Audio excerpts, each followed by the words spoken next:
Ezekiel Kabanata 45, Tuntunin tungkol sa partihan ng lupain.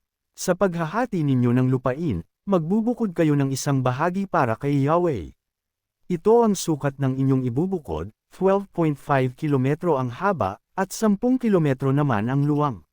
Susukat kayo rito ng 250 metro parisukat para tayuan ng templo at ang paligid ay lalagyan ng patyong 25 metro ang luwang. Para sa dakong kabanal-banalan, susukat kayo ng 12.5 kilometro ang haba at 5 kilometro ang luwang. Ito ang pinakatanging lugar ng lupain at siyang mauukol sa mga paring maglilingkod sa templo. Sa harapan ni Yahweh, ito ang magiging tirahan nila at tayuan ng templo. Isa pang lote na 12.5 kilometro ang haba at 5 kilometro ang luwang ay para naman sa mga paring maglilingkod sa kabuuan ng templo. Karatig ng bahaging itinalaga para sa akin, mag-iiwan kayo ng isang lote na 12.5 kilometro ang haba at 2.5 kilometro naman ang luwang. Ito ay para sa lahat ng Israelita. Ang lupain ukol sa pinuno ng Israel. Sa pinuno ng Israel, ang iuukol ay ang karatig ng bahaging itinangi kay Yahweh. Ang nasa gawing kanluran ay sagad sa dagat Mediteraneo, at ang sa gawing silangan ay abot sa ilog. Ito ay magkakasinlaki ng kaparte ng bawat lipi. Ito ay para sa kanila at nang hindi na nila apihin ang iba pang lipi ng Israel. Ang mga tuntunin para sa pinuno. Ito ang ipinapasabi ng Panginoong Yahweh, mga pinuno ng Israel, tigilan na ninyo ang karahasan at pang-aapi sa aking bayan. Sa halip, peralin ninyo ang katarungan at ang katwiran. Tigilan na ninyo ang pangangamkam sa lupain ng aking bayan. Ang inyong timangan, sukatan ng harina, at kiluhan ay kailangang maaayos, walang daya, at husto sa sukat.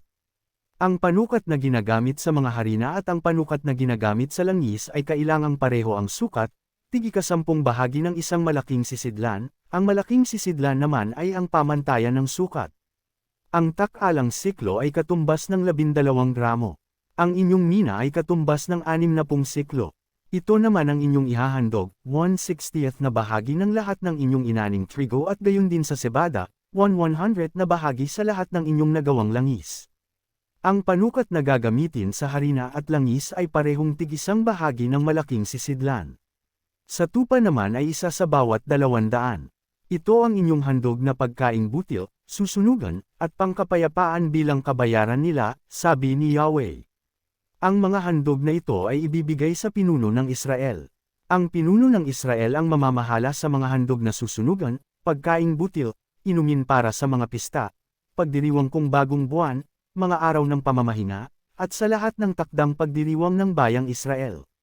Siya rin ang bahala sa mga handog para sa kasalanan, handog na susunugan at handog pangkapayapaan, bilang kabayaran sa kasalanan ng bayang Israel. Mga kapistahan, Exo 12:1-20, Lev 23:33-43. Ipinapasabi ni Yahweh, sa unang araw ng unang buwan, pipili kayo ng isang toro na walang kapintasan upang gamitin sa paglilinis ng templo.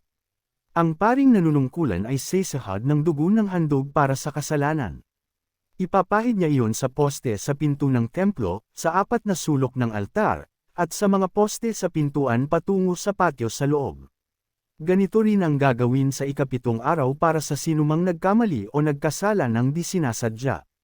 Ganito ninyo lilinisin ang templo. Sa ika-14 naman ng unang buwan, ipagdiriwang ninyo ang pista ng Paskwa, 7 araw na hindi kayo kakain ng tinapay na may lebadura. Sa araw na iyon, ang pinuno ng Israel ay maghahanda ng isang toro bilang handog para sa kasalanan niya at ng buong bayan.